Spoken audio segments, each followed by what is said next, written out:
All right. So, Travis, welcome to Chew Quieter. How are you? I'm great. I'm excited. I'm Me glad I too. got the invite. I appreciate it. Yeah, no problem. Yeah, Armando is in Mexico right now. I think he's The actually golfing motherland. at this moment. Yeah, he's actually golfing right now. He said he had a tea time at 2, so he couldn't record today. But I totally understand, as both of us being new fanatics of playing golf, I cannot blame him for ditching the session. Actually, when you texted me to come on, I was just entering in a golf lesson. So Oh, really? my weekly Wednesday therapy. Who's your coach? Yeah. I'm going to. It's the same guy. His name's Jake. I go to Golf Tech. So it's a little kind of. It's not your traditional golf instruction. It's very different. Um, I'm a techie guy, and I like how they use analytics and camera angles and kind of break your swing down and stuff like that. So it's a different type of scene than going on the range and having some pro or anyone just be like, "Oh, this is what you're doing. Change it up." I feel like I get better instruction from seeing myself make the mistake. Yeah, I'm the same way. I'm a visual person, so when I do plan on taking a lesson or two, it's definitely going to be with some video equipment. Yeah, yeah. I'm excited to hear how that goes. I I actually fixed my slice last week just by making my grips on a little bit stronger on the strong side. And like wrapping your thumb around more. yep, exactly. I kind of So want to see Armando play 18. I think I'm gonna force him to come to my bachelor party and play some golf with him. yeah, I didn't even know he played golf, to be I honest had with no you. idea, but I love it. Love to hear it. I can't imagine him though, because I've never really seen him do anything athletic. So, I mean, it doesn't take a lot of athletic ability to golf, but it takes some coordination. Yeah, I've seen him do some athletic stuff before. Is that a snarky thing you're saying, or have you really seen him Oh, do I've anything? seen him do some athletic stuff before. No, no snarkiness. I've seen the man. Uh, Armando, when you watch this replay, I want you to think back at Smoky Mountain last year when I'm trying to go to bed and just remember the athleticism you had there. Was there a little bit of Brazilian jiu-jitsu going on? Yeah, it was a naked kind. Oh Hey, what goodness. is this podcast rated, by the way? Before we get into this whole thing, are we like, You can cuss if you want. You can show your butthole if you want. oh, so we're like rated X at some Yeah, parts of it? Okay, cool. yeah. Just I better. one test, but the rule is one testicle at a time. I only have one. Oh god. So really quick, for those that don't know you, go ahead and introduce yourself a little bit in detail and tell people about you. Yeah, Travis Goldstein, Charlotte, North Carolina, 34 years old. Hold on Um, a second. This isn't a dating site, so let's get past the that part of it. oh, okay. Well, what do you want to hear? Tell me, guide me, show me the way. Speaking of, hold on a second before we go any further. Newly That engaged. was my next part. I was going to say just taken off the market. Yeah, yeah, awesome. Yeah, it's amazing. It's And it's. in the creepy Facebook post kind of guy, beautiful girl. Oh yeah, I get that a lot actually. Dude, no, I'm not throwing my. Before I went live, I was talking to a buddy of mine at my lesson. Amelia, my fiance, is taking lessons as well, and Oh, really? yeah, yep, she is way more athletic than I am. This girl's stud athlete. The golf instructor, and I didn't know if this was normal or not. And he's a great guy, and he means well by it. But it's funny to listen to him say it. But he's like, man, the way Amelia can just move her hips, I just love watching. It's like a work of art. And I'm just sitting here like, mm, hell yeah. But anyway, So go on, go on. yeah. What company are you from? Well, are we talking X like right now, currently, or what are we doing? Yeah, yeah. Your bread and butter. Currently, we handle tech, so we do cybersecurity, IT consulting, and it's something I've been doing for. We opened in 2014, so it's been a while. It's a Previous to good move that, though. I was in the off-road industry. As pretty much, I'm a lot of viewers watch this. Hmm. It's definitely a passion of mine. I worked most of my career was with Rock Crawler, and I'm still doing some stuff with them. I just talked to Jeremy from Rock Crawler yesterday, and it was all good stuff. And I definitely miss it. But with the situations at hand, planning a wedding, buying a house. My business is exploding, even though I've been open for a long time. We decided to kind of pump the brakes and take a break from that for a little bit. Yeah, I mean, I get it. I obviously took some time away from off-roading also, so I can get my personal life in order. Um, I'm dying to get back into it though, to be honest with you, just because I miss it. I miss the people, not all the people, because all the duck people I can go fuck themselves, but um, the people that actually are in it for the love of it and not in it for the social aspect of it. 100%. There's you. Well, you have people that are in it for the social aspect, and it's like I would say 90% of those people are just super two-faced, and Hmm. you learn a lot too. Now that I take a step back, I learned so much more about who like real people are and who a lot of the fakes were, who wanted to Yeah, be your hip side to so you can help them along, you know? And it's like that's yeah, like that with all of life though. Like it's yeah. just how it goes.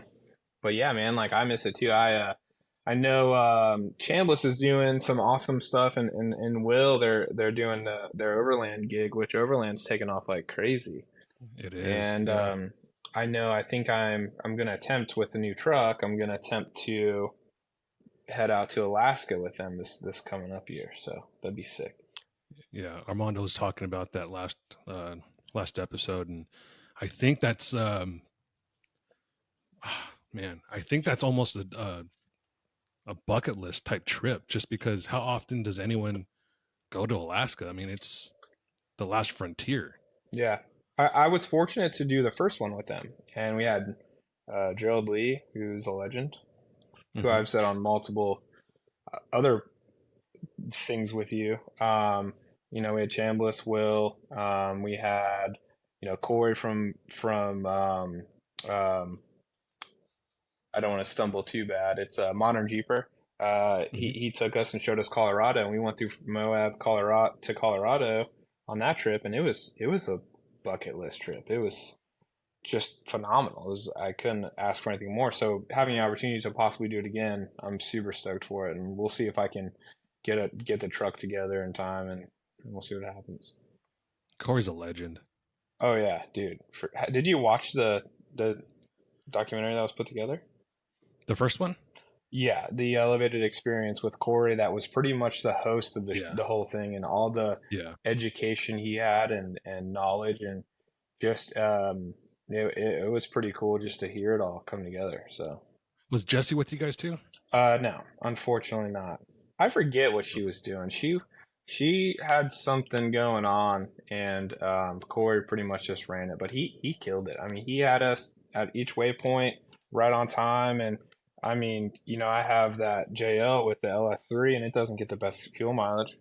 And Hmm. going up and down all those hills, I'm like, hey man, I got like 110 miles still empty, and he's like, we can get you there with about 15 miles to spare, like just off the top of his head. Like just he's epic. So it's pretty Yeah. sick.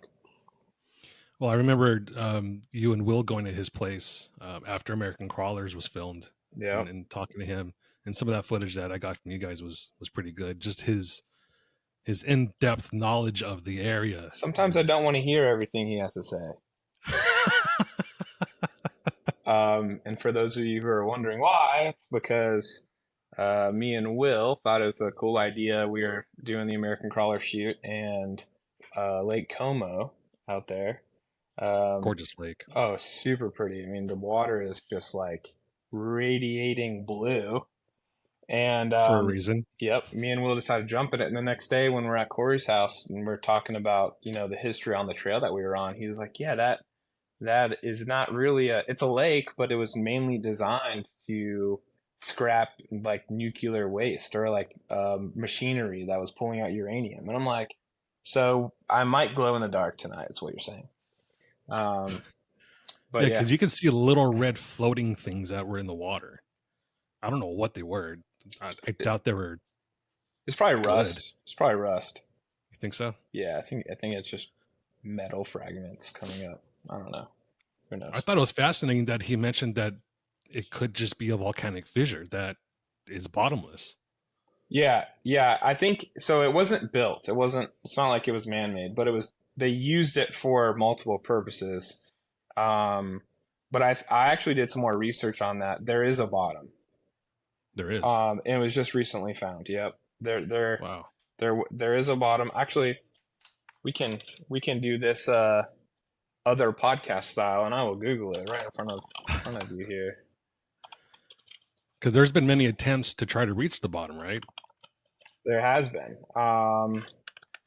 There has been multiple attempts. So it is. That's showing me the Lake Como in Italy. I don't want Italy. that. And Yeah. that's the trouble that I had too when I Yeah. was researching it. Everything Lake Como was coming up that Lake Como in Italy.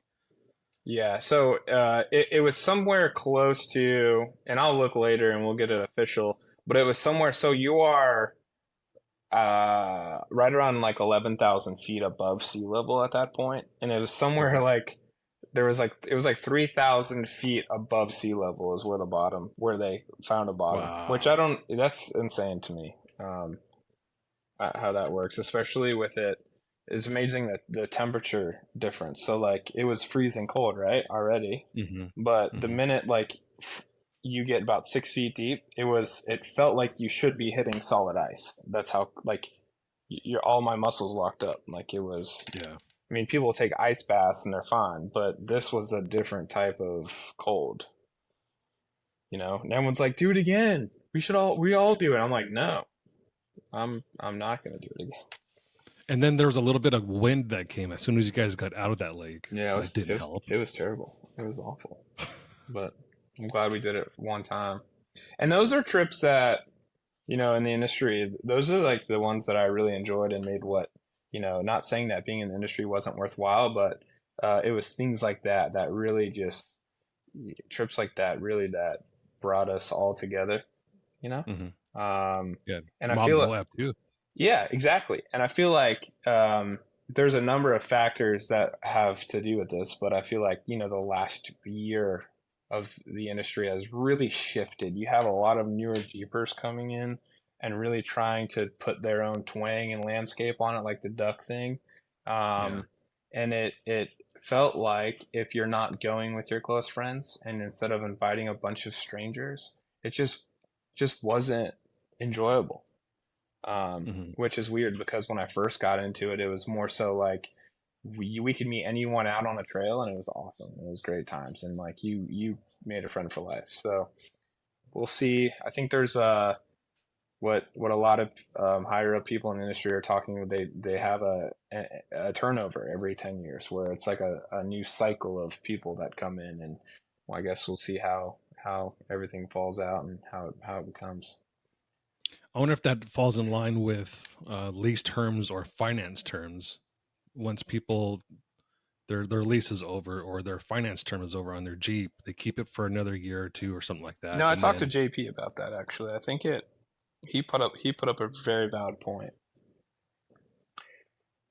He was explaining to me, JP, the owner of Rock Crawler, was explaining to me that the industry has always been based on the model of vehicle, right, that comes out. So like you had Mhm. your TJLJ guys, and they were like, the industry was it, but the to that was a lot of people were like making their own bumpers, and like there wasn't besides like a couple bigger companies like Poison Spider. There was like Mhm. a lot of people kind of doing their own thing, and they were like this hardcore enthusiasts and people who just like did it to do it.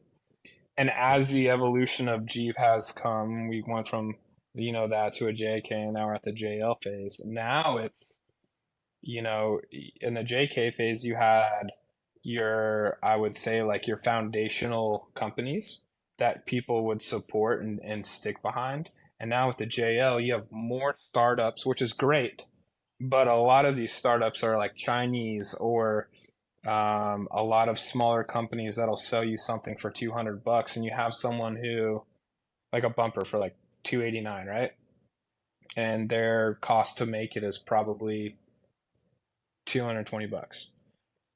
What is happening is they are you have people who've never even wanted to wheel before, but they like the look of a Jeep, so they're not that enthusiast. You have a lot of people more than ever buying these recreational vehicles, and they're starting to go to shows, and they're putting their own twist on things, and that's where all this like the duck evolution is coming from.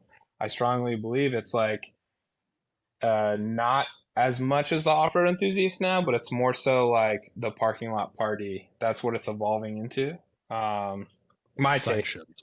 Yeah, my take, and you know, Jeremy was explaining to up to the JK part really well to me, and how there's a cycle between you have a model and it's out for what 10 to 12 years, and then the Hmm. JK comes out and it's out for 10 to 12 years, and then now the JL comes out, and it's like you you have your enthusiasts, and then now you have a whole new wave of people coming in, and before this recession or whatever we're in right now, Jeep was really affordable. A lot of people could go out and just get one. So you had people who really weren't enthusiasts grabbing the vehicle, and they were making it more of like a club situation instead of like a wheeling situation. So A good example of that is Jeep Beach. I don't think there is more than half a percent of Jeeps that are there that actually will. I mean, they're all Honda Civic type built, flashy speakers, 20-inch wheels with, rubber band tires, flashing lights, huge antenna whips that light up. And stereo that'll blow your eardrums out. yeah. So that's kind of funny because this kind of goes with the evolution that I'm talking about. My first Jeep Beach ever, I rode down with a guy who you just had on the show recently, Diesel Krentz, and he was so stoked because they used to have one of the best obstacle courses, right? And he built his Jeep to super flex like crazy and rip through obstacle courses. And they I remember they had these huge concrete blocks, Hmm. and I would say one out of every 50 Jeeps that attempted the blocks would flop. Like it was a flop fest out there. And that was the last year he told me that, they used to have that all the time. And then as it progressed, it just got softer. Why did it get softer in the obstacle course where you could run it in two-wheel drive with no lift, most of it? Because we're losing that enthusiast, and we're getting these people who are just buying a Jeep off, the showroom floor, putting the cheapest lift kit you can on it, and those 24s on 35s, you know what I'm saying? Hmm. And I think it's the same thing. It's just it's you can see the evolution at hand. So Do you think this will ever go back to the enthusiast uh, situation? I don't think that we're ever gonna lose the enthusiasts. I think they're just like breaking out and doing like their own things, right? You know what I'm saying? Like Yeah. you would go to like a trade show, Jeep show, and the majority of people that I would talk to, I mean, I was selling high end lift kits, right? Before that, I was selling armor. Most of the people that would walk up to me wanted to talk long arms, talk about how their Jeep can perform better off road. My last year, I think out of every, 10 people that walked up to me, maybe one of them wanted to talk about more so off road performance. It would be 90% like, man, I'm about to put 35s to 37s on this jail, and I want the smooth highway ride. I want it to be, just like it is stock or better. I think you're always going to have your enthusiasts, but I think you have a lot of different things. Like the community, I'd say the community is confused, but it's there's just a lot of different avenues now that people, and I don't think there's anything wrong with it. I mean, it's awesome that people are coming in and finding a passion, right? Like that's sick. But I just think it's the landscape of it is tremendously different than it was 8 years ago. the upside that I can see is someone in a couple of years, maybe it's some teenager right now that has wanted a Jeep because his dad had a Jeep and his uncle had a Jeep, something like that. This kid in a couple of years is going to be able to afford a JK, and he's going to be able to find one unmolested because there has been so many that have not been taken off road, that have just been, pigs with lipstick. Oh yeah, I that's a very valid point. And And that's a it's good not thing. going to come in at a price point as like a lot of these TJs Otis are going for. Right. Yep, Right. I that's was a good. recently, just for shits and giggles, looking at the LJ market because if I ever do get back into wheeling, it's either going to be a buggy or I'm going to get an LJ and really do it up. And the market for LJs is still high. It's insane, but there's a reason for that. Hmm. They're sought after. Unicorns. I mean, yeah, at one point, the XJ market was like that, and then it got really soft because everyone was buying them and people were thinking they were just, they used to be just a family wagon type thing. And then the soft market went really hard and you saw crazy prices for beater XJs, and it was kind of crazy. And then you saw XJs with tons on them. It's like, well, wow, what's going on here? Hmm. And then people start to crawl under, like, oh, it's got frame stiffeners. Oh wow, it's got an Atlas in it. Oh wow, it's got an internal cage. It's It's got, got a four link. yeah. Yeah. So there's gonna be an upside, and we probably won't see the full potential of that upside for a couple of years, probably. Yeah. No, I that's a very valid point, and I also really like that in the off-roading segment of it, you have you still have like your hardcore guys, and then you have your entry-level guys, but now what's really blossoming the most, and what actually I've found to love and enjoy, I didn't think I would as much, but it's now my favorite thing is the overlanding experience. Hmm. And it's just things are just wicked expensive. Yeah, It's crazy, but but the that's over only if you outfit it to, if you outfit it, it's going to be crazy expensive. correct. If you go with a mindset of, hey, I've camped many times on the dirt, I can do that all fucking week, Hmm. then it's not expensive. All you're really paying for is fuel and food. You're absolutely right. You're 100% right. It's that's what I did actually on my first overlanding trip. I tent camped. Me and Amelia. We everyone else had their rooftop tents, and I think I was the only one on the ground. But it worked out great. So we had a lot less room for storage, but you know, packing a ground tent and everything you need to cook and survive for a week in a JL is kind of difficult, but it worked out. Yeah. So the first time that I experienced overlanding was, um, it was different. It was unexpected. It how can I say this without offending anyone? You Because should I don't want to offend offend people. anyone.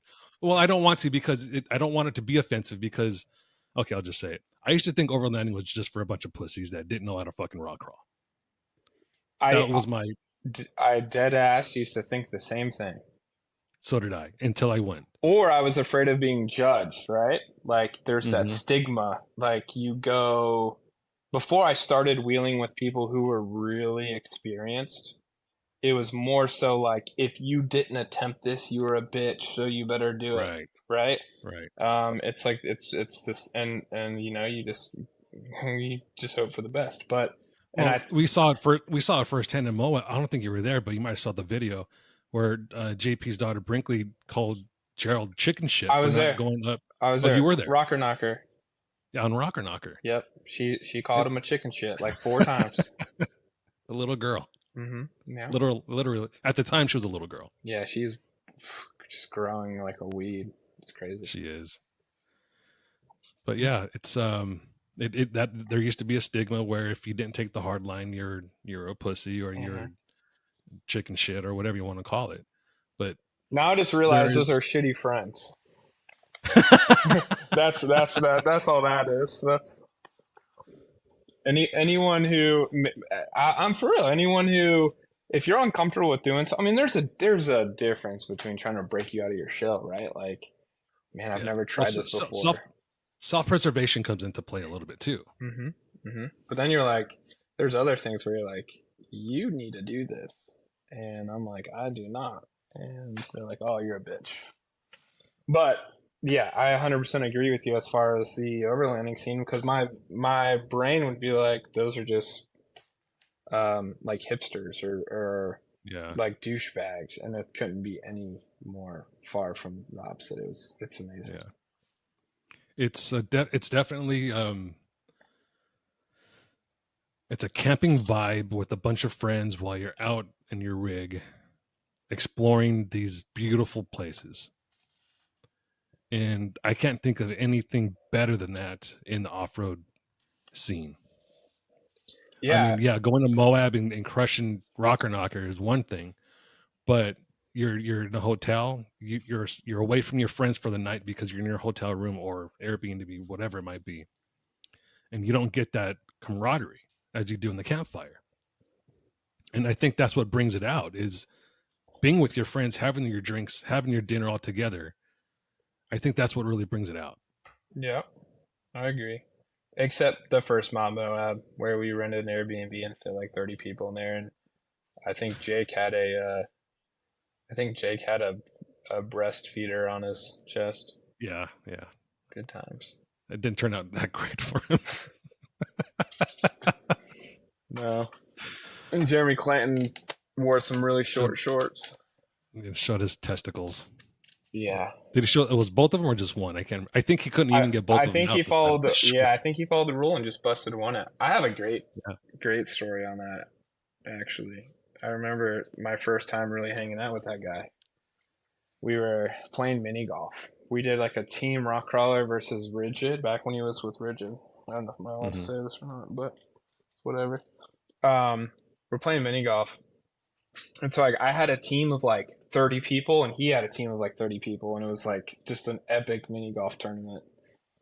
And it was like the last hole, and I think we were tied, and I'm going up to putt, and I'm like addressing the ball, and like this is serious, and I have all these people like we gotta win, and I look over at the hole, and I never seen a man teabag a, a hole before. But what's surprising, I mean, those holes are like this big, right? What's Yeah. surprising is it all didn't fit in the hole. It was like one in the hole and one out of the hole, and I'm like, what are you doing right now? So it was a two putt. It was a more than a two putt. I wish I dunked it though. He had a chip in from their friends and still had a three putt. Yeah, that's my golf game. So How much do you think the YouTuber and the off road influencer has diminished any sort of value that there is with off roading? well, isn't everyone an influencer now? Like for real? Yeah. You got a social media account, you're an influencer. You know what? I don't know if it's diminished it. I mean, everyone has their own opinions. I think um, I have a super positive story about Light Bright. Right? You're don't cringe. No, I'm on good terms with them right now, so it's all right. Yeah, no. I saw some people love them, some people hate them. They've been really good to me. But me and Amelia were in Costa Rica last year. I mean, we are out of the country in the jungle, right? And I'm driving a Subaru Samurai. We meet some locals, and we end up starting talking to them, and they have these built-out Samurai rigs. And this is, like I Mm-hmm. said, this is a jungle in Costa Rica, and we're talking off-roading. These are people I've never met before, and they asked me if I watch and subscribe to Light Bright Nation, and I'm like, we can FaceTime Kevin right now. And he actually answered the phone. They both answered the phone, and it was they. I felt like they just met like their idols, And to see them so happy and to hear their story, their side of things of how like they got into building their samurais to off road because they watched early videos of them was pretty cool to hear. So I think, as far as like the bigger style influencers, people, that watch these YouTube videos, if they are doing it for a positive purpose and getting out and learning how to wheel and getting them more interested in the industry or anything like that, right? So like Hmm. I follow these hunters, bow hunters on YouTube, and I watch them, and I'm like, how much influencer do you really need to have to bow hunt? But every video I watch, I learn something new every day, and this is not an industry that I'm Yeah. super in depth in, right? So it's not like I'm rooted in the bow hunting industry at all, but I can watch them and learn. So you have like people who really are, they're separate, they're different, they are educational, they're good to watch, entertainment, all of that combined. And you do have a lot of people who they're in it for the wrong reasons. They're in The it clout because it's, chasers. yep, they're in it for, and not even necessarily clout. They think they can start a channel and either get money off the deal or not necessarily take advantage of these companies, but there's a ton of small companies in every industry that would love promotion to boost sales.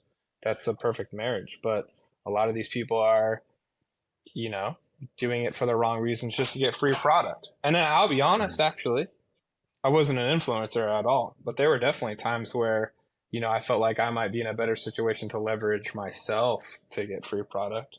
But um, I think now that when I look back at some of those situations, maybe it necessarily wasn't the best benefit for both parties, and I didn't want to like take advantage of people, but a lot of people they do that. And now to me it's probably one of the most annoying things I can see on in the industry, and it actually hurts a lot of people.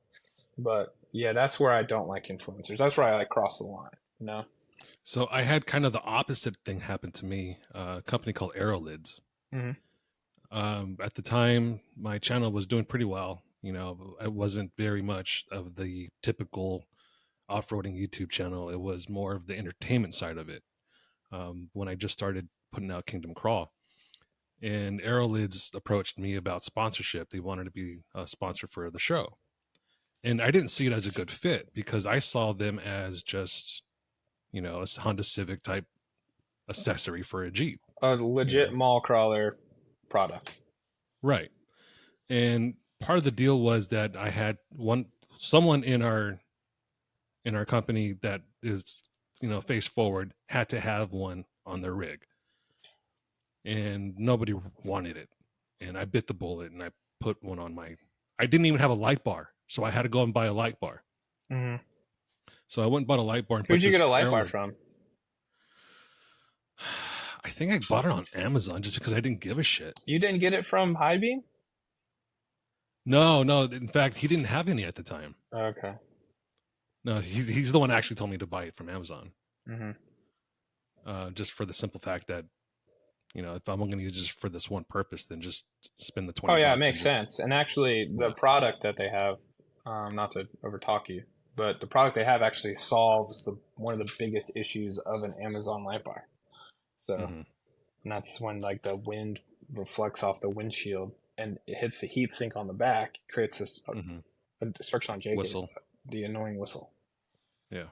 But I didn't see it as a good fit, and it wasn't a good fit. And it's in the sponsorship. It only lasted a year, Hmm. one season, Hmm. and there was a reason for that. It didn't fit who we were. It didn't fit who they were, and just parted ways just amicably just because of that. Yeah, and I mean But that's a great way to do business, right? Like you're not taking advantage of the situation. You could be mhm, trying to help someone else's reach, right? Especially maybe to a new mhm. market. So, But at the time, we were, I don't want to say desperate for money because we weren't, but mhm. having that extra revenue Yeah. was, in our case, was good because we needed that extra revenue to travel to these places. It was a 3-man crew A lot of these YouTubers are going by themselves and don't really have to pay for extra amenities for their crew. There's three of us and we had to travel all these places. So we needed that extra income to basically pay for the filming that we were doing and that we wanted to do.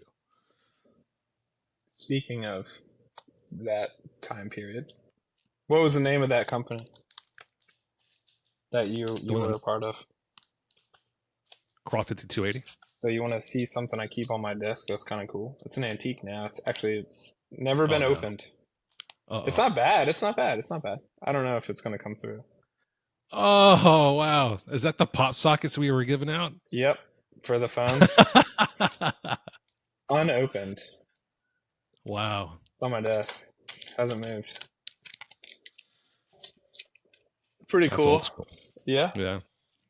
So speaking of like the influencers and all that stuff, I don't know if you saw the news, but there's an audio company called Behringer. They do mixers, microphones, audio interfaces, and that sort of thing. They've announced that they're stopping giving free product to influencers and product testers, and I found that a little fascinating because I don't think they ever needed to do that. They're a very budget friendly product, and the ratings that they have on different sites, like ZZ Sounds or American Music or whatever you might want to go to purchase something, the reviews are phenomenal. They make a good product, decent product. Do you know why they did that? I don't know exactly. I can guess, and Hmm. I don't think that's fair, but I applaud them for it. Yeah, and I'm sure what it comes from is so you have a lot of people who like to, especially product testers. These guys who are big in the technology world. Hmm. They have huge YouTube channels, huge followings, and I mean, I is there something on the market that you are looking at purchasing recently, by chance? I have a couple examples of myself that I've done this As for. far as tech goes, or anything Anything, else. anything. Like Um, I'll give you an example. I just purchased a pretty high-end, expensive espresso machine. Do you have anything that you've? so I was looking into silencers for a shotgun. Okay. So, what's your first order of business when you want to learn everything you can about that suppressor? How many decibels it actually drops from unsuppressed. But where do you get all this information from? What do you do? Um, well, for me, I'll go straight to either that manufacturer's website just to read the literature. Hmm. Then I'll go to a retail place that sells them and look at their reviews. And then I'll do a Google search on individual feedback Okay. instead of the actual Perfect. reviews because sometimes the reviews are paid for. Perfect. 100%. And so, like, um, you're a little different, but even if you do a Google search, the third thing that comes up and it'll show three blocks is YouTube videos, right? So, Hmm. um, there's a lot of, especially I'm using YouTube as a platform where there's a lot of people who review products, whether it's me, I was looking at coffee machines the other day. Um, people looking at the new technology, new iPhone. You have these guys who get these products for free. A camera. We were talking cameras before, right? So Hmm. you have these guys who will take and literally find, you know, every positive and every flaw of a device. And what they do is they're doing that to build their own brand. They're not in any way, shape, or form, which is not necessarily a bad thing. They're not helping the brand they might have gotten a free product from. So like my recent search was this coffee machine. And there'd be like there's like 10 different people who have I've watched their video from start to finish who got this coffee machine for free. But what'll happen is me, I want to know all the bad stuff I possibly can. So they get more clicks on like, here's the 5 reasons you don't want this. And even though they got that product for free. So what's ended up happening is like me, I'm hungry for the reasons why I shouldn't buy a product. Them, they're getting the clicks from the person like me who wants to learn everything they can about the product before purchasing it.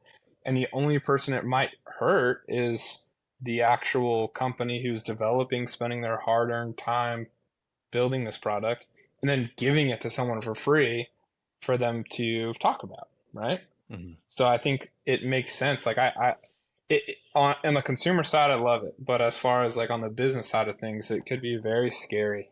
Um, you know, so I mean, I applaud them for sure, especially for people who make a really good product and you have someone who is trying to find every flaw they possibly can just to get those clicks. So I almost went down the YouTube route when I was buying new golf clubs. Mm, thank As God you far as didn't. yeah, I know. As far as like the is this the one I should get? Is this that sort of thing? So what I ultimately did was just went for a fitting, Mm, and I'm glad I did it that way because I was able to actually look at these clubs with with my own eyes on the shelf. I was able to pick them up. I was able to swing them. I was able to hit some golf balls in a test bay instead of just taking someone's word for it. Hey, this is the one you want because your handicapped is here. And that would have totally fucked me. yep, 100%. Been down that road too, just recently. What clubs did you end up getting? Callaway Rogue irons, Okay. And and those, is that your first purchase of new clubs? so my very first purchase of clubs was there were Wilson Staff something, but Hmm. that was 20 years ago. Okay. So Mark Hendricks had a birthday round back in August, and I haven't played golf since God. Um, it's been 13 years since I actually played a round of golf before I played this last one with Mark, and I played with these clubs, and it was just awful. Like I don't remember them feeling so bad when I was striking the ball. So I totally forgot how fun it was also, and I realized I think I want to get back into this. So I knew if I was going to get back into it, I wanted to enjoy it. So I knew I needed to buy new clubs. Hmm. Same Um, boat. yeah. So I went to Golf Galaxy and checked out some clubs. Really nice guy said, "Hey, if you buy them here, we'll tune them for you. We'll get them fitted for you. We'll adjust the line and everything else." And I didn't know if that was a good value or not until I went home and I started to research how much is a fitting, Hmm. uh, that sort of thing. It's like $150 just for irons. Hmm. So it's like, well, maybe it's not such a bad deal. So I went for it. So I bought the clubs. Um, then I needed to update my driver because I was using the same driver. I just couldn't afford it at the time. Brand new Rabbit clubs is pretty expensive. down the rabbit hole. Yeah, went Yep. face first. Hmm. So I stuck with Callaway and I got the Rogue ST Max driver. Then I realized I was coming up short on a lot of these holes because I didn't have a wood and Hmm. didn't have a hybrid. So I went and bought a hybrid and I bought two woods to match my set. Nice. Heck yeah. Yeah, I just did the same thing. I didn't buy any woods. Just driver, hybrid, and irons. So I'll tell you what, hitting a wood is a completely different animal than hitting a driver. It doesn't seem like it would be. I didn't buy woods because it's like the only club I can't hit. Everyone, Well, yeah, I big felt the same way misconception. about hybrids. Yeah. Yeah, I felt the same way about hybrids because my old hybrids were so heavy that it would turn over way before I wanted it to. But that's because again, the technology back 20 years ago with hybrids was just brand new. Technology now with the new hybrids is phenomenal. I love my hybrid. Yeah, it's crazy. So technology. But it's funny. TaylorMade has that new driver and it's red. And on the Yeah, face of it, it has like the red, looks like carbon fiber stitching and it's got like the circle in the middle. Have you seen, you know what yep, driver I'm talking about? yep. Well, I've seen one where a guy, he's got a really high club head speed, hits the ball and it's like a metal sheet sticker came off the front of the driver. And it's just like a metal little, it's like a piece of, like a thin piece of steel, but it, or aluminum, I should say, I guess. I don't know. Didn't really pick it up and touch it, but it was just the right the front piece, and it just fell off. And I'm like, that is Wow. not what I thought it would be. And that's an expensive club. Yeah, it's like $670 or something like that. Yeah. It's crazy. Holy moly. Clubs are expensive, man. Yeah, I just got pings. So. Pings are good. I was looking at the PXGs also, Mm-hmm. but they seem like they're a new company. I didn't know if I wanted something from a new company. They just opened up a location right next to me. I want to go in there, but it seems like they got like crazy house music going, and it's like a clubby environment. I'm like, this might be up my alley. I just bought clubs though. So Yeah, a new place just opened up out in Murfreesboro. It's kind of like it's an indoor sim, but it's almost like um, is it called what's that? five iron? No, it's almost like Top Golf, but it's an indoor sim. Yeah, They got food, they have party environment type thing. it's a I it's can't a remember the name of it. it's a. So I've never seen one of these before, and there's one I went into Philly for a wedding, and the day before the wedding, all the guys got together and we went to this place called Five Iron, and there's a bar Hmm.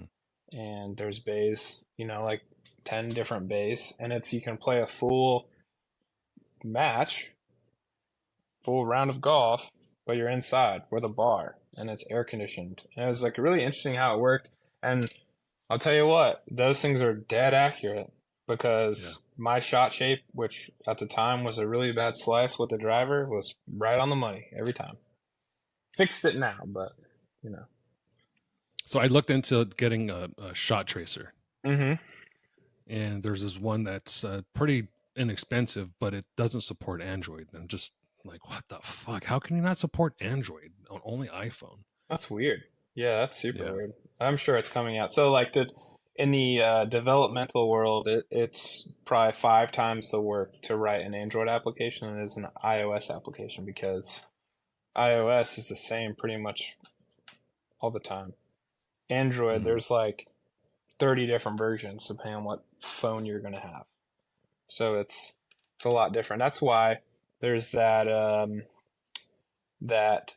disconnect between, I don't know if you've noticed this, but depending on what Android phone you have, when you like upload a video to Facebook or like Hmm. Facebook Messenger, sometimes it like you send it in 4K, does not come through to anyone else in 4K. It's Right. just because of the way that, and depending on what version of Android you're using, how it's written and how many different, every time an update or a change comes out, how many different times they have to make that change is pretty crazy. But I Well, could see that. There must be a smaller company. I saw that too though with people from with an iPhone sending me video, and it looks like it's been shot with a potato. So I think it might actually be part of the compression rate from different. Well, especially in text, right? Hmm. Yes, that's huge in text. When you change platforms like that, either person's going to get a terrible, terrible video. So speaking of phones, the new Google phone came out. Have you had a chance to read up on that? The new Pixel? Yeah. Yeah, I know a little bit. Doesn't it look like a wonky phone to you? Like Yeah, having the real thing sticking out on the back? it's tough because I used to be a big, huge Pixel fan back in the day, back in early smartphone era. So I have a love hate relationship there. But I mean, I'd like over the past what 2 years now, I've gone to Team Apple iPhone stuff, and I just really enjoy an iPhone a lot more. But they're just I think people are just trying to get creative because the phone's been the same for what like besides a camera, processor, and RAM update, they all have been the same. They haven't really changed. So Mm. I think we're just trying to see some type of new innovation. I don't know if the form factor can ever change though, because it's such a simplistic design. Mm-hmm. Adding bulk to it is kind of off putting. Yeah. And then you're going to put a case on it. It makes it even bulkier. Mm-hmm. Yeah. I mean, I don't know. I guess there's something for everyone. I think I think people need to start looking at making things more simple, And that's Hmm. one of the reasons why I want actually moved to Apple because it's with Androids you had so many like added on components that would make the phone. I found myself with an Android communicating 90% over Facebook Messenger. I'll just put it to you that way because it text would be weird. If I was sending media, it wouldn't come. I didn't know who had an iPhone, who had an Android. It would just make my life more difficult. So when I was communicating with people, it'd be over Facebook Messenger, and that way, if I sent them a picture, it came through clear, or a video, it came through, pretty decent. Um, Mhm.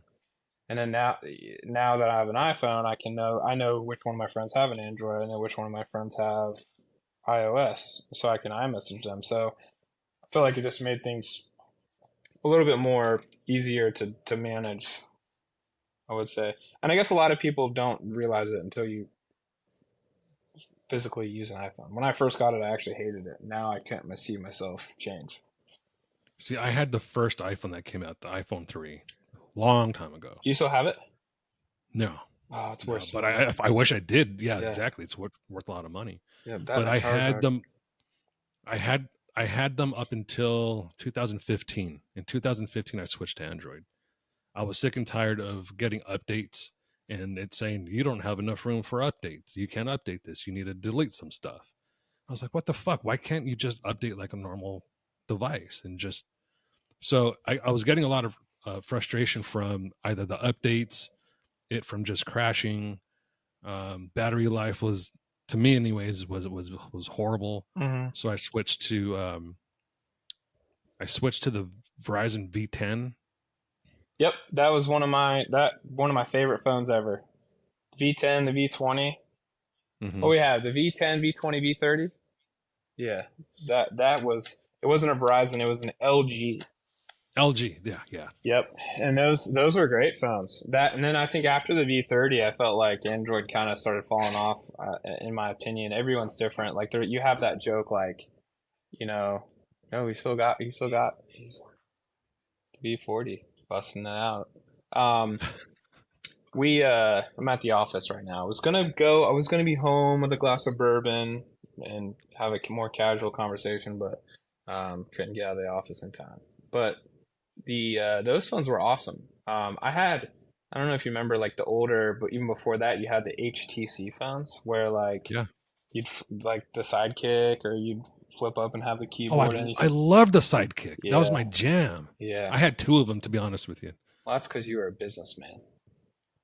No, so back then I used to do a lot of DJing and producing, and it was more of a status quo thing. The reason why I had two, it wasn't because I needed to. It was just because Are you you old loved enough to have more. a beeper?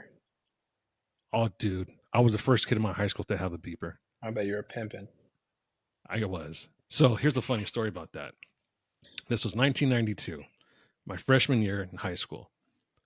I have a beeper, and yes, I was selling some narcotics back then also. So Is that was weed a one reason why I narcotic? had it. No, No, I no. So don't this think was so. some hard shit, huh? Yeah, Damn, yeah. damn. I was selling pot too, but um, so I'm in second period, and my I forgot to put it on vibrate, and my pager goes off. Beep beep beep beep beep beep. Teacher turns around. There's a doctor in here. Oh god, Who's the doctor? oh god. And I was like, fuck. So I kind of sneaky go into my thing and I put it on mute. He's like, who's got the beeper? Give it to me. You're not supposed to have technology in here. And I was like, oh, I ain't giving them shit. Fuck that. Yeah, So that's so so funny. um so later on that day, someone ratted me out and said it was mine. So the school security comes and asks me, pulls me out of class in fifth period, and is like, "So heard you had a pager. Why do you have a pager? You selling drugs?" I was like, "No, my parents need to get a hold of me. This is how they get a hold of me." He's like, "Bullshit. They can call the school." I'm like, "No, I'm dead serious. You can ask them if you want." So the motherfucker called my bluff and called my parents. Why does your son have a pager? Oh I'm like, god, he's got a pager. oh god. You want So a similar high school story that no one's ever heard? That's pretty deep. I can give you one. yeah, let's hear it. I can give you one. Okay, so never been released before. So this is fresh content for Chew Quieter. So I was in high school and at the time I had a stepbrother who was 2 grades above me. So I was always hanging out with the cooler kids. I was always, with the seniors, and I was a sophomore. And my buddy had like I guess he picked up a half pound of weed before school, Mm-hmm. and he's like, "Yo, can you?" This was early in the morning. We were at like a Dunkin' Donuts. I'll go quick. He's like, "Hey, can you hold on to this for me, um, or figure out what to do with it before you go to school?" And I was like, "Yeah, I got you. I'll just hide it somewhere in my house." Well, ended up getting picked up by a different friend, and he had to go somewhere, and we were running late for school. And he's like, "Dude, if I'm late again, like I'm off the football team. I can't be late." I was like, "All right," and I didn't tell him that I had this on me.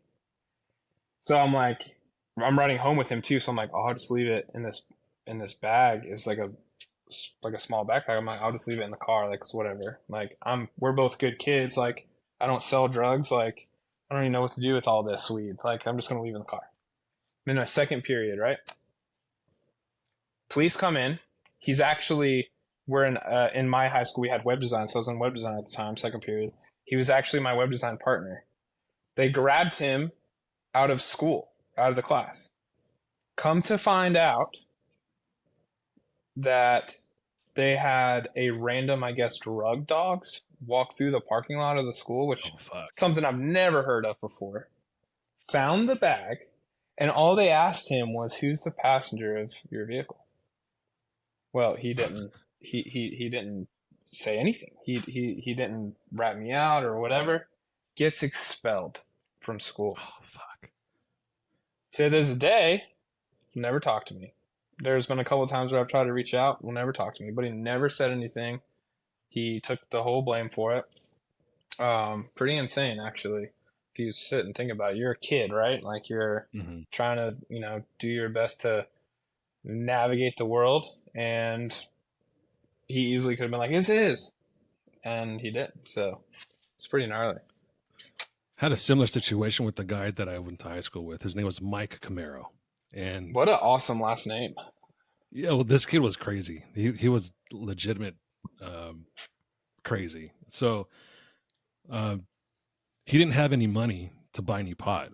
So this fucking guy, he takes all of his dad's jeans, his mom's jeans, and there was a place down the street from us that would buy used jeans. So he sold all of his parents' jeans for pot money. Okay.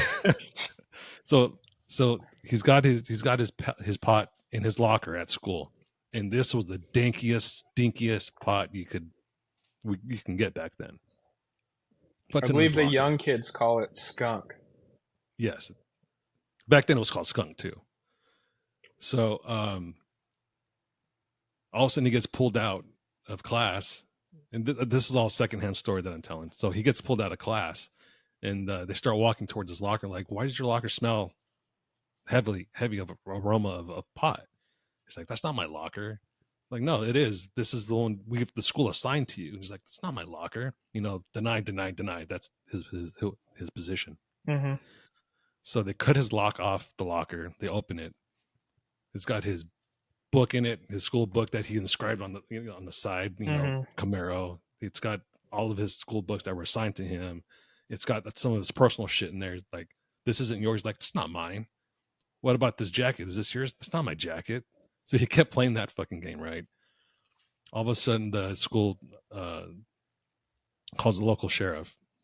Sheriff comes in, and they're all by the locker, and the cop pulls the pot out of the locker. And I guess he took a sniff and was like, "Holy fuck, this is some good shit." He's like, "Tell you what, tell me who you got this from, and I'll let you go." No way. Yeah, he didn't tell him obviously, but Oh my god. we So he all thought didn't. the cop. So he never said anything. No, he never said anything. So he got a ticket for it, for just regular possession. They did kick him out of school for 3 days, and Three everyone, days. That's it. yeah, just for 3 days. Well, I mean, this was in the early '90s. It's kind of a different thing back then.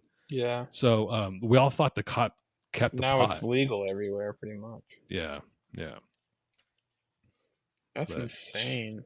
That's crazy. I can't. It's weird because there's so many like different laws now that you have to be aware of. Like, yeah, as you know, some of the people watching this, I'm an avid hunter.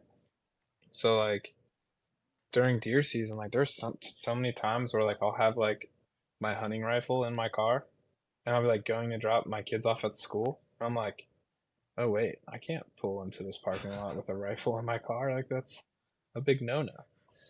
So so then I pull into school and drop my kid off and just hope for the best. But you know, all of a sudden you get a national broadcast emergency like we just got a little couple hours ago. did you Travis has a gun in his car.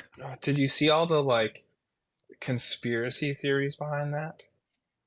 I believe half of them because Do we lately, have time to get into some of those? I want to yeah, because hear. conspiracy theories right now are like 10-0 right now, undefeated with all the conspiracy theories right now. So I do believe there are some that are So you going to be don't believe factual it's to like me. a test for everyone's technology to make sure it's just working?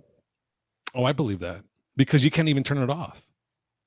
What's the It, it, what's the big what's the biggest thing that you feel is negative? And about that, I'm not judging. I'm just curious. I love to hear stuff like this. I have a hard time believing there is a huge negative because if it is truly what it is, then it's beneficial. Hmm. Just like the weather service alerts that I get, Hmm. tornado warning, tornado, Welcome to Tennessee, whatever. baby. Yeah. So, I mean, if there's any sort of threat to the country, I want to know about it first, as soon as possible. Yeah, But, I got a but, funny story for and that one. and that's a big but. This is a big brother type thing. Yeah, so I'm gonna tell you something, and I'm gonna tell everyone that's watching this, as someone who deals with cybersecurity and technology. If you have a smartphone in your pocket, all of that data is recorded. Now, Yeah.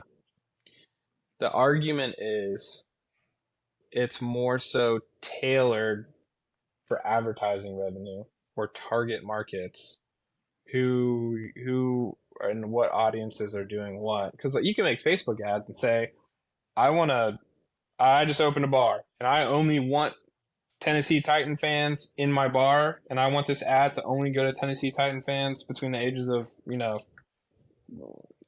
21 to 35, whatever. But like, there are people who, oh, I'm not putting a Alexa in my home. It's going to listen to everything I do, which is actually true. I mean, it's always listening. How do you think it Hmm. hears when you say, hey Google or hey Alexa? Your phone's always listening to you. Or when It you say like, "Oh, we're almost out of toilet paper," next thing you know, you boom, got a little push for toilet Facebook paper. ad, toilet paper. You got 6 different ones. Cat litter. Yep. So every time I'm around my fiance's cell phone, I'm like, flats boat, offshore boat, center console. Housing market's bad. Don't need a house. Interest rates. It's supposed to be funny, but Yeah. Interest rates right now are not funny. no, none of that is. The economy right now is. That's another thing. I got news for people is people who think we're on the upside of whatever this little recession thing is we're just about to fall. Do you pay attention to stock market? I don't understand it, so I don't. I Okay. should, Okay. but I don't Yeah, you understand it. should. What are you doing? What are you doing with your extra money that you have laying around? What do you do with it? It just goes in my 401k, Okay. or I put it into my house that I just bought. When we get off this, I'm gonna hook you up with my financial advisor. Start putting compound interest is badass. If you can compound interest $15,000 for just 1 year for 2%, that's $1 million in a year. Hmm. That math is mathing. So Yeah. One thing anyone, I'm glad though, I'm glad I didn't listen to you when you told me not to buy a house because when I bought the house, my interest rate is a lot lower now than it is when you yeah, told me I should buy. yeah. It's the only thing that I haven't listened to you about. No, no, no. You're fine. So there's there there's two things with that. You're still, and we don't know when this bubble is going to pop, right? But Hmm. in my personal opinion, whether it was 5%, 6%, 7%, we're heading towards 8% on interest right now. What I was saying to you is, even if you took the interest rate aside, you're still getting fucked on. If there's a lot of homes around me that 3 years ago sold for 400,000, now they're selling for 6 to 800,000. So Hmm. like a home doubling in value just because the market's saying it's doubling value, you're still, and I'm not saying you got fucked in any way, but like still in the market to buy a house. But like every time I go to look at a house and I see that it's sold, like there was a house that like I was just in love with. It was on a golf course. It was actually on a par 3 hole. It's like perfect. I can go in my backyard and hit some balls. It was just awesome. House was $675,000, right?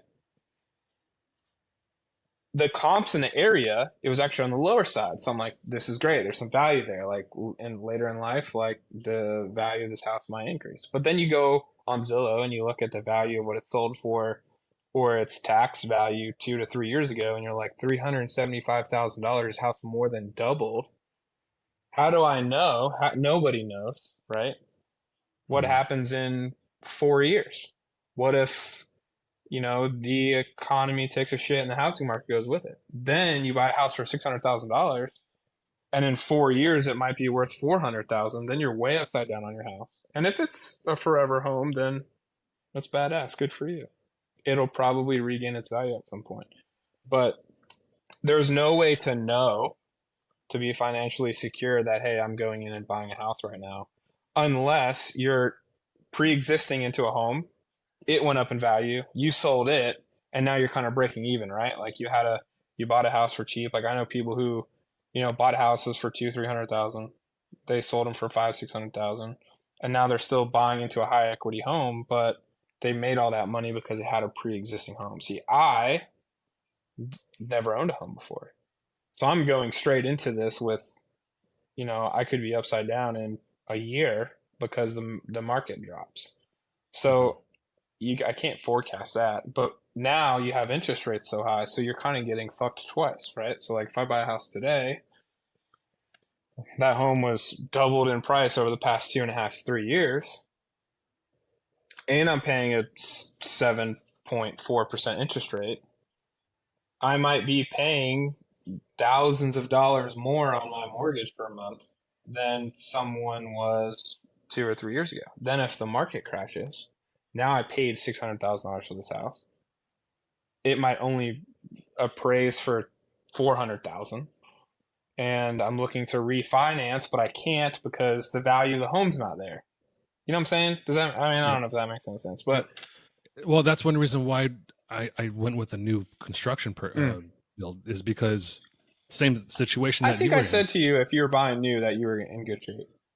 Yeah. Yeah, okay. Yeah. Because the value Um, should always still be there. and we actually have, so our equity is almost $70,000 right now. Yeah, it's badass. That's awesome. Did you see Chambliss's new build? No, Okay. I heard he's, I heard it's going to be nice though. Yeah, he's building a sick barn dough. I'm so jealous. Yeah, he sent me the like plans, and I'm like, can I just copy this? Like, a lot of our stuff always ends up looking the same anyway, so if I just copy your house, no one's gonna know. Pretty sick. But yeah, Hey, man, that's are you still building race simulators for yes, I people? am. Yeah, I am. So grade mine. I don't know if you can see it. Well, what's interesting is it's a wee bit pixelated just because of the feed, but it looks like what is that, like a 46-inch monitor?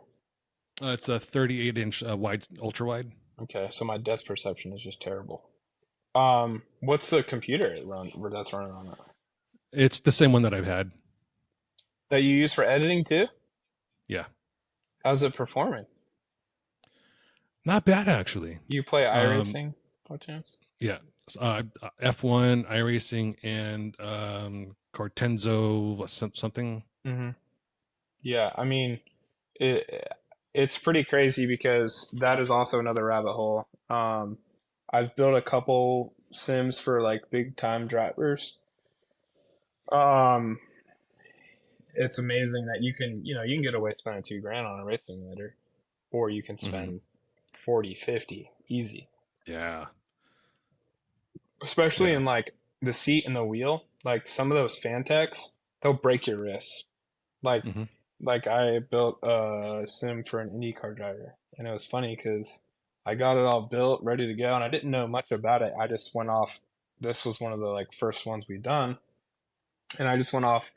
I really was building the chassis and the computer for the simulator that he wanted to run, and this was actually right before COVID started, so it kind of worked out because during COVID he was on ESPN doing an iRacing series because everyone was locked in their house, and so I got Hmm. to help do a lot of that stuff too. But um, I'm getting in the car and I'm like getting ready to run it, and he's like, "Well, just be careful. If you hit a wall, let go of the wheel." And I'm like, "Why?" And then the force feedback on that thing, it will That's literally, insane. because it's supposed to mimic his car, Right. and you're using like strength to turn.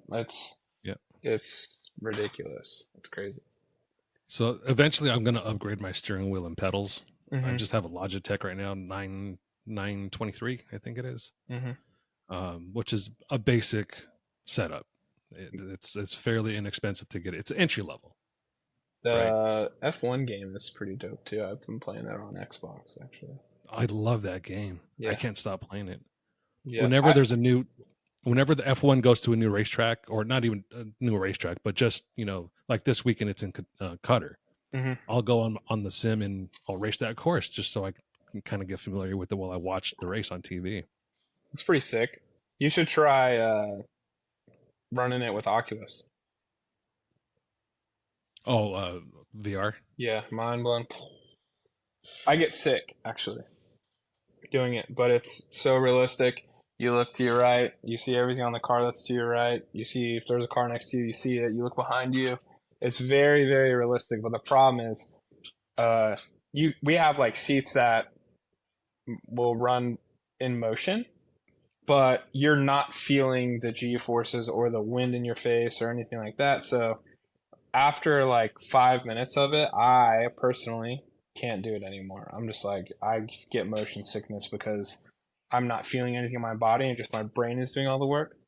But Hmm. like one of the drivers that I built a sim for, he will sit in that thing for hours and just find his apexes and like what works the best. And, talking with him after a race, he's like, this is a big time IndyCar guy. Like he's, big name.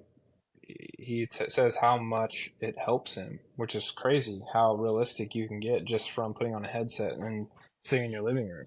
You know, Yeah. it's insane. But What I yeah, like about the what I like about the new F1 game, the 2023, is um, there's baby steps to actually get you driving it as a real sim car with pedal shifting and braking points, where to turn, taking it take it'll you'll start off with it'll show you the racing line, hmm and then once you develop a little bit, it'll take the racing line away from you. hmm So you have to figure it out yourself. It'll also take away, hints on where to start braking. So right now I'm at the point where I don't have a racing line. It doesn't tell me where to brake. I'm shifting by myself, and my steering is almost identical to what it should be. I have, some little understeer issues still, hmm but I think the more I play, obviously that'll get better. you should add me and I'll play with you sometime. Okay. I'll spank that ass. Just like you did in FIFA that one time. Yep. You thought I was bullshitting you, huh? No, no, I wasn't. But I haven't played in that. I haven't played that game in a long time. I don't know when I've played it last. I think the last time I played FIFA might have been with you. That was what 2 years, 2 years ago. Yeah, I actually just bought that game, 2022 FIFA, I think What it you is. need to get is the I think it's PGA 2K, the new golf game. Oh Hmm. my god, so Is it like addictive. the old Tiger Woods golf? It's so badass. But I'm so addicted and I get so angry with it because you swing on a controller Right. and like the joystick down is your back swing and then the up is your the rest of your swing. But it's you have your down and up swing, I guess. Anyway, I get so frustrated at that game because it's so easy to mess a shot up and you play online against people and it's just match play. But it's crazy because some of these kids are just stud at the game. But you should look into it. It's I'm addicted to that game right now. I'll go home and play I'll it for check like it out. 4 hours. So So really quick before we go, I thought I'd give you a little bit one piece of marital advice that'll hmm help you and it'll go a long way. After she's done cleaning the house, especially the toilets, give it an hour or two before you use it. okay, I got you. Um, yeah, Especially if you have especially if you take a piss and it's got the double stream. I don't have a double stream. You might want to get that checked out. But um, sometimes in the morning when I'm ready to go, like just there. Throbbing. Yeah. I gotta sit down and pee. Like I gotta pee real bad. And I'll just sit down and pee, and I hope no one judges me for that. But then you don't get it all over the place. Um, I just do the lane. the lean, like leaning Yeah. forward. Yeah. Yeah. See, I Yeah. point up, so I'd hit myself in the chin. I'm like smaller, compact form, so it just points in my face direction. But it's crazy. Like, like we did long distance for a year, and then hmm we got engaged, and then she moved in with me. And we're in that like phase where we're trying to figure things out. Um, Habits and and that sort of thing. yeah, it's like, we're both very outgoing people, right? But football season comes around, and like I'm sitting on the couch. I refuse to miss a Dolphins game ever. Like if I have to be like at a wedding, like you best believe like I'm on my phone just watching the game. But like it's like you're just gonna sit on the couch all day, and I'm like, yeah, I think so. We're not gonna go do some activity. So it's like it's nothing against either party. It's more so like you're figuring each other out. You're learning Right. these new things, and you're learning what space is like and what not space is like, and you know now you're focused on appeasing everyone in the ecosystem and what's for dinner and well I don't want this today. I'm like damn I was craving that and it's like all these things that you have to settle on I guess is the right word hmm so Yeah. The first year that Jennifer and I lived together, we realized one thing: we need a bathroom, a two-bathroom house or apartment or something because at the time she was going to work earlier than I was, mm, and when I wake up, I got to take my morning dump like now type thing. So if she was in the shower, I'd be like, "Hey, you got to get out. I'm knocking on the door. You got to get out. I got to go." has it progressed to where you can go in front of her now No, no, I still can't do that. okay I need my privacy. yeah we've never I don't have that situation I am the same time every time, and it's about 3 hours after I'm awake. I think after like my breakfast digest, and I do it at my hmm office. So we haven't 100% found everything yet, but I could see that being a problem for sure. Um, I don't know. I'm gonna throw her under the bus. I don't know if I've ever seen or heard her poop. Maybe she doesn't poop. I think I'm Have you gonna seen that ask. shirt? Girls don't poop. Oh, girls poop. Oh yeah, they definitely I have poop. a daughter, and she's pooped all over me before. So girls poop. God. How is my buddy? Oh, she is just in this stage in her life. She's 6 and she's just her brain is a sponge. She asks a million questions. If I'm doing something, anything, like I got some Baja Design lights, I was trying to put it on my truck. I want to help daddy. I'm making a bagel. I want to help daddy. Like, so it's awesome because she wants to learn so much. But then it's like, okay. And then it's like making a bagel seems pretty simple to me and you. But making a hmm bagel to her, it's like life changing. So it's, every step has to be detailed, and well, why are you using a knife? Why don't you use a fork, or like, spreading on cream cheese? Or why are you using cream cheese, not jelly? Like, it's with that with every single thing we do. So it's Amelia actually, we had company coming over, and so she was baking um, like a pound cake. Watching them two in the kitchen together was glorious for me. It was just, you know, why are you sifting the flour instead of just pouring flour in there? And there's just like a constant battle. You do nicotine? No, no. So, funny story about that. And back to high school, uh, my sophomore year, I discovered dip.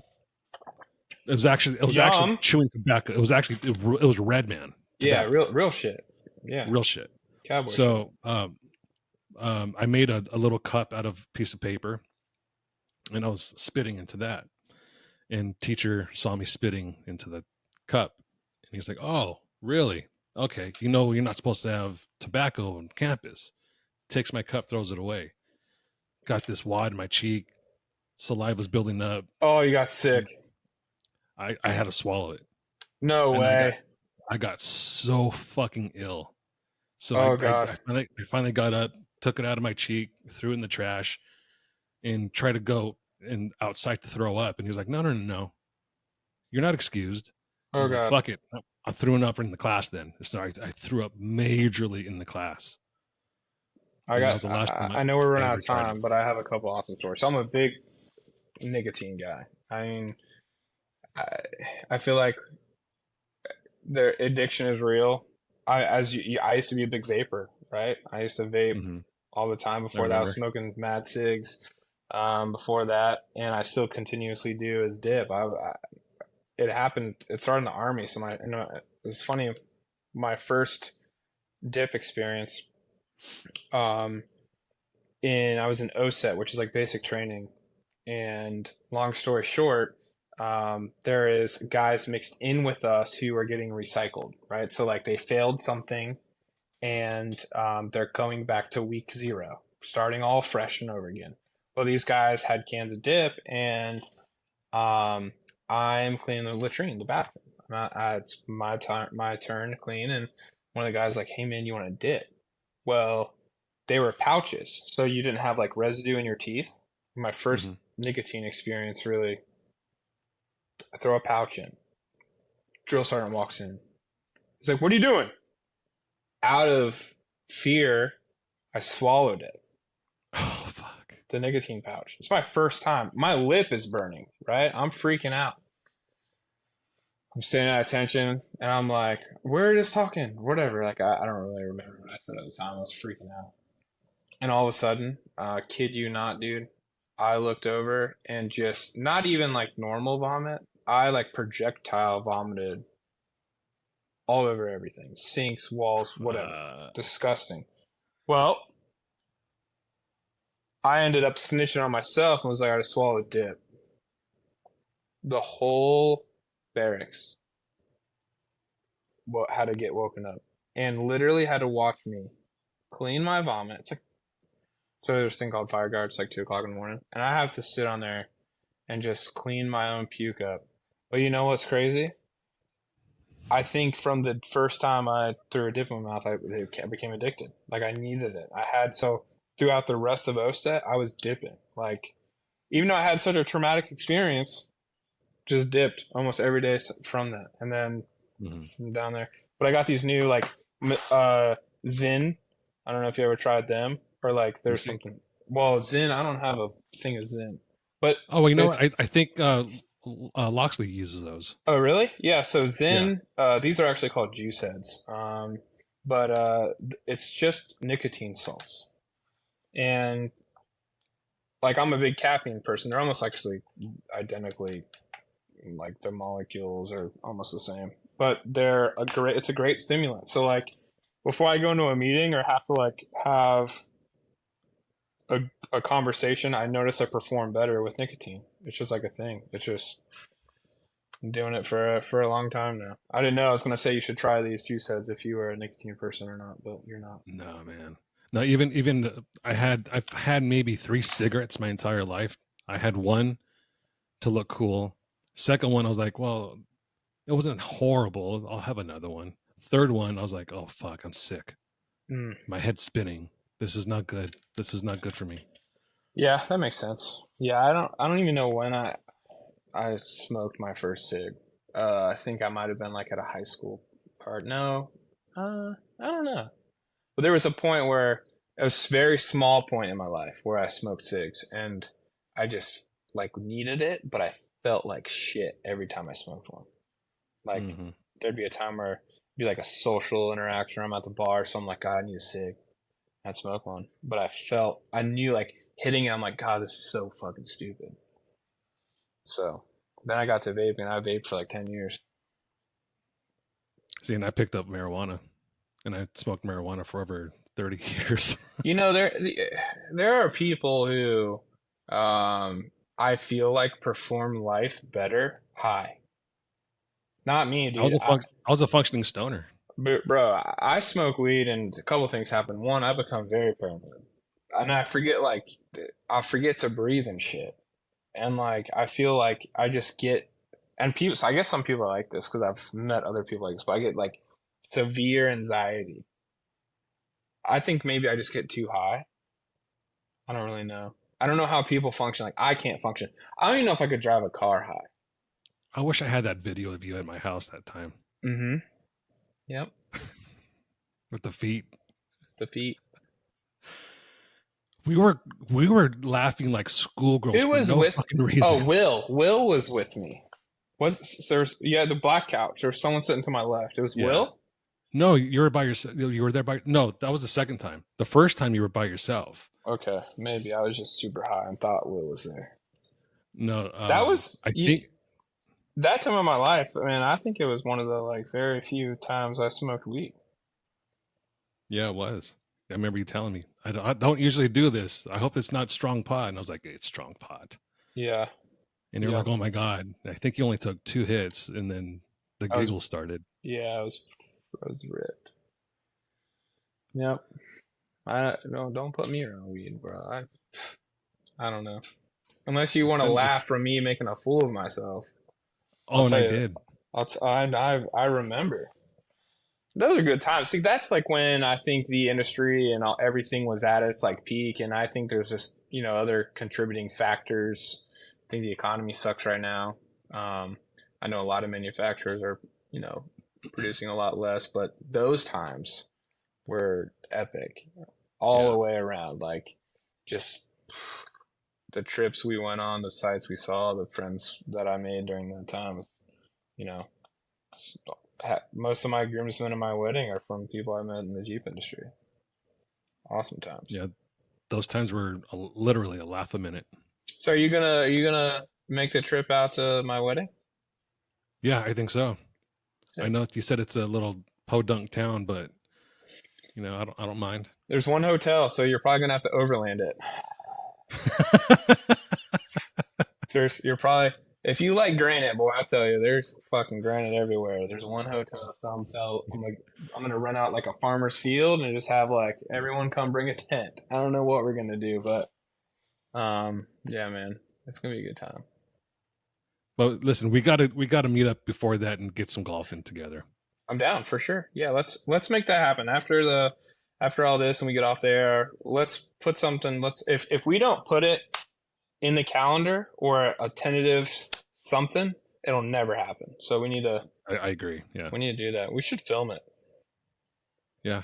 And I know the wife wants to visit Charlotte, so Yeah, man, we can make something happen. I have one more question for you, and then yeah. I know you're trying to wrap this up. Um, on you, where are you going in the filming world? Are you taking a little step back? Are you working on some projects right now? What's going on? So I have this book here.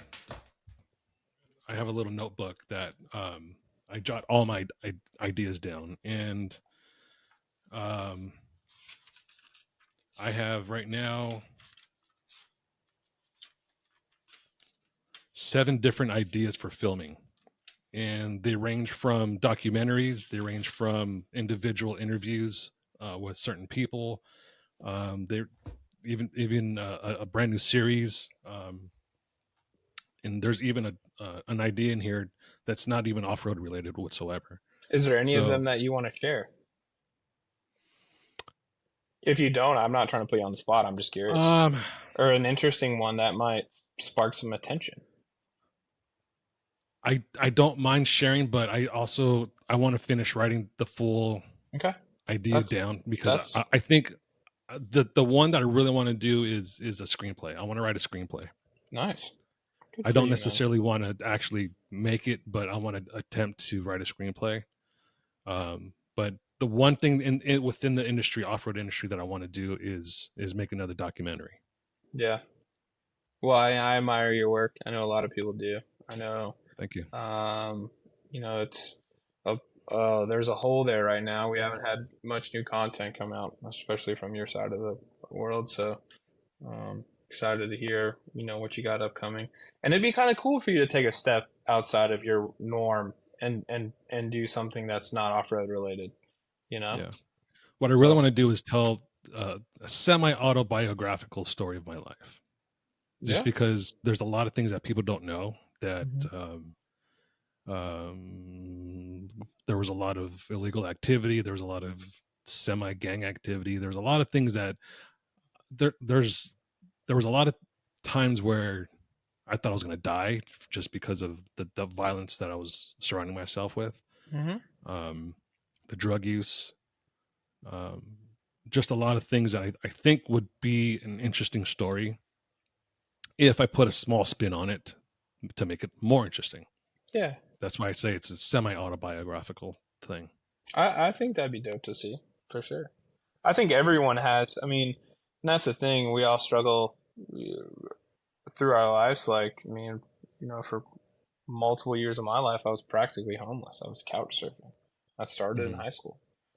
So, I mean, it's cool to see a lot of people, like-minded people who have either turned their life around or made better of themselves by their own doing. It's badass to watch, and I'm down to see that for sure. So that'd be awesome. Yep. Well, thanks for joining. Thanks for filling in for Armando for today. You have Heck yeah. any messages for him? For him, Yeah. oh God, no. I'm jealous that he's in Mexico right now, but I hope he's having a blast. And I appreciate the fill in, and I hope that I wasn't too boring or didn't ramble. Um, No, no. no, but I love that guy, and I can't wait to see him again. So I hope he's enjoying life. I'm sure he is right now with the margarita and some beers on the side. I can't wait. Your first question of the next episode needs to be, I need to know details of this golf that you're doing. That I'm stoked to hear it. I wish we could film it. Yeah, So cool, man. I appreciate you, and thanks for letting me on the show, and hopefully we do it again soon. absolutely. Thanks for coming. Yes, sir. All right. Thanks everyone for listening, and until next time.